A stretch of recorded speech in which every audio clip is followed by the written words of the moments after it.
where she asked about the books they wrote.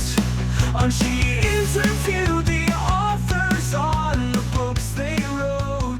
This time around on Author's Corner, we're going to have a conversation with Don Horner. He has written a book called The Spartans of Alabama. And it is really about men and women when they're in the middle of a crisis, what they can become, as he says, great. And how do you achieve that greatness? And it is the story of the U.S., it's the story of America, and how it became what I always say is the greatest country on the face of the earth that is today. So he's in our virtual green room. He joins us now on AC here on America Tonight with me, Kate Delaney. Don, thanks so much for coming on to talk about your book. Thank you. What was it that made you write this book? How did this all come about? Well, watched the news for the last year, kind of wonders where we are and where we're going, and that's what got me started. And I've got several friends that are retired military, and we kick things around. And one of them said one day, "You ought to write a book." I said, "Okay." And I was recovering from a illness and pretty much handicapped and wheelchair bound, so I got in the office at the house, and the word started hitting the paper.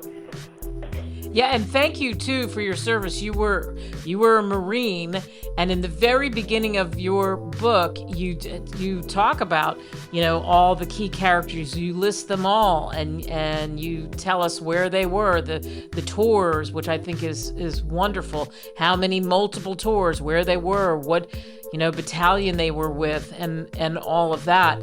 And so you look at even the first Alabama volunteer group, which I found fascinating that you say was taken from the American pilots who volunteered to go to China before the start of World War II. So in this book, people will learn a lot, maybe that they didn't know. So you did that on purpose, right? To honor people and have people understand the terms and definitions, right? Yeah, and I wanted to throw in a little history because apparently some of the younger generation has forgotten the history of this country.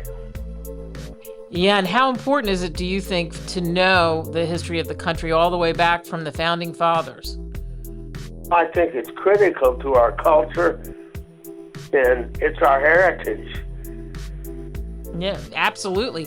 And you talk about that again in the beginning. You talk about life expectancy even.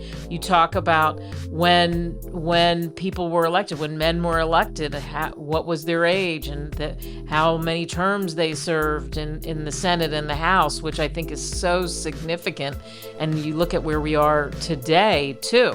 And it's interesting, in doing this, did you do a lot of research? Yes, I did a lot of research on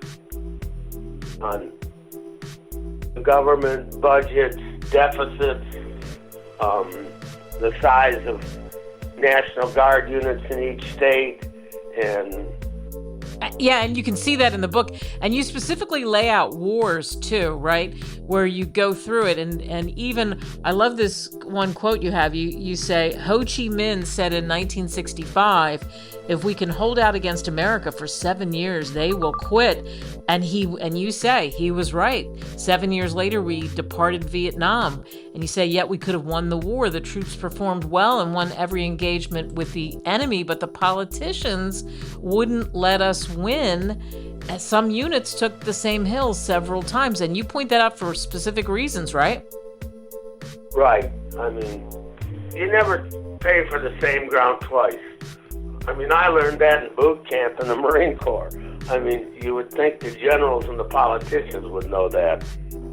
Yeah, and in speaking of politicians, and again, we're giving people a glimpse of the book. You can go and get this book for a song, as I like to say, on Amazon and wherever great books are sold. Again, The Spartans of Alabama. You talk about NAFTA. And you talk about that it was a disaster for American manufacturing in the middle class. Tell us about that. I said at the time that when NAFTA passed, that the giant sucking sound you heard was manufacturing leaving this country. And without a good manufacturing base, we're not the same country. You gutted the middle class. I grew up outside of Detroit, and that used to be one of the most vibrant, dynamic cities in the country. It's a ghost town today. Yeah, that's true. And they're trying to revitalize it, but it's hard because of how long it's been, as you said, a ghost town. Another thing for everybody listening that I think is so interesting is you talk about something I talk about all the time. Why do we not have a balanced budget? We haven't had one since 1980.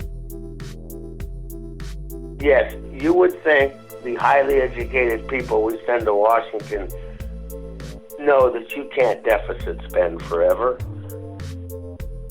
Right, because if you do that, what happens then, and what happens for people that it keeps eroding and depleting what's already there. And as you said, highly educated people. So there is frustrations. When people read your book, and you go into so many great areas, what do you hope that they take away? They take away some of the history. They take away that, I think I mentioned it several times in the book, I've learned that there are very few great men and women. It's ordinary men and women that made this country. The pioneers were ordinary people. They weren't extraordinary, but they rose to the challenge. This country still has an opportunity for the average men and women to rise to the challenge. Yeah, absolutely. Absolutely. And I want to make sure people know that as I go through the book, you also take us into the future and you create this presidency. And it's in 2035. Just right there, you go into the second chapter and you'll get it.